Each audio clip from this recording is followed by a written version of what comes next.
people involved. Now there are types of partnerships that are special, that are easier to protect against liability loss, okay, and that's called a limited partnership. Now, as a limited partnership, you still have to have one partner who's the general partner that has full liability for the actions of limited partnerships. But all of the other partners can be limited partners, and limited partners have a limitation on their liability to the extent of their capital contribution to the partnership. In other words, if I'm the general partner and you're a limited partner and you put up $1,000 to be a limited partner, and let's say I go out and run over somebody and now suddenly we're being sued and all the assets of the partnership are gone. If I'm the general partner, my personal assets are at risk. But you as a limited partner, your maximum risk is your $1,000 investment. Nobody can come after you for more because you're protected.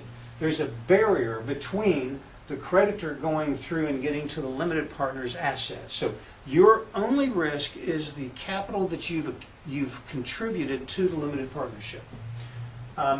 So that's one of the main reasons why you see a lot of businesses operate as limited partnerships. Now, limited liability partnerships are a little different. So there's limited partnerships and there's limited liability partnerships. Limited liability partnerships are a special type of partnership typically allocated for professionals like attorneys and CPAs. And that is a kind of partnership where every one of the partners has limited liability. And in fact, there is no general partner with total unrestricted personal liability. This is one reason why you'll see a lot of LLPs, especially in the legal and professional services field. Now, let's talk about corporations. Corporations are my favorite form of entity. They're my favorite form of entity because, as we're going to talk about in a minute, they're extremely easy it's extremely easy to use them to raise capital, both initially and subsequent to the formation of the business. We'll talk about that. But there's some terminology I want you to be aware of. There's different types of corporations. There are S corporations and C corporations. That's the type of corporation that, in terms of the how the taxes are dealt with. You have domestic, foreign, and alien corporations. A domestic corporation is a corporation that's formed in the state that you're in. So if you're in Oklahoma and you say it's a domestic corporation, you're talking about a corporation that has been incorporated under the rules and laws of the state of Oklahoma. If you're in Texas, you're talking, and you say domestic corporation, you're talking about a corporation that was formed and organized in the state of Texas under the rules and laws associated with corporate formation in Texas. Foreign corporation is the reverse. If the corporation we're talking about is a Oklahoma corporation and I'm in Texas, from a Texas perspective, that's a foreign corporation.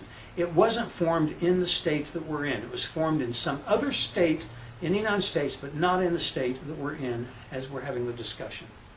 An alien corporation is a corporation that was formed outside of the continent or the boundaries of the United States. A corporation formed in Mexico is an alien corporation anywhere in the United States.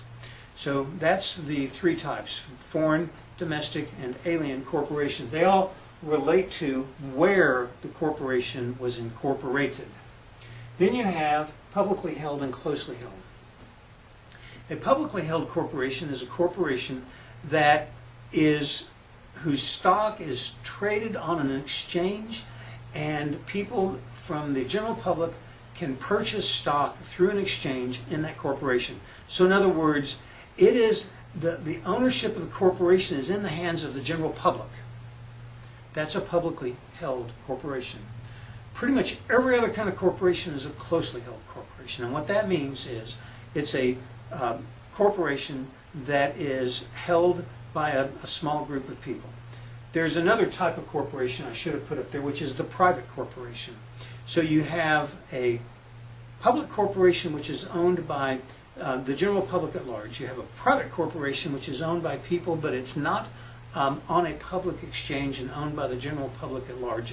It's a closed group of people. And then you have the closely held corporation. The closely held corporation is a corporation where the majority of the stock ownership is in the hands of a small group of people, typically related through some familial interaction. They might be the same family, part of the same extended family. It might be just a bunch of college buddies. That could still be a closely held corporation because there's a relationship between the majority shareholders that doesn't extend to the minority shareholders.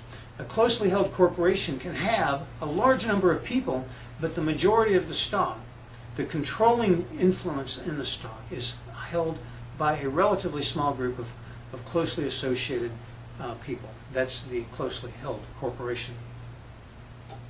So the advantages of corporations start with limited liability of the stockholder. One of the beautiful things about a corporation is that the corporation is a separate legal entity. It is literally a non-corporeal human. In other words, it is treated like a human. It's treated like a person in every respect, except that it doesn't have blood flowing through its veins. So a corporation can be sued. It can sue and can be sued. It can engage in obligations and debts. It can transact business. It can open checking accounts. All those kinds of things that normal people can do. A corporation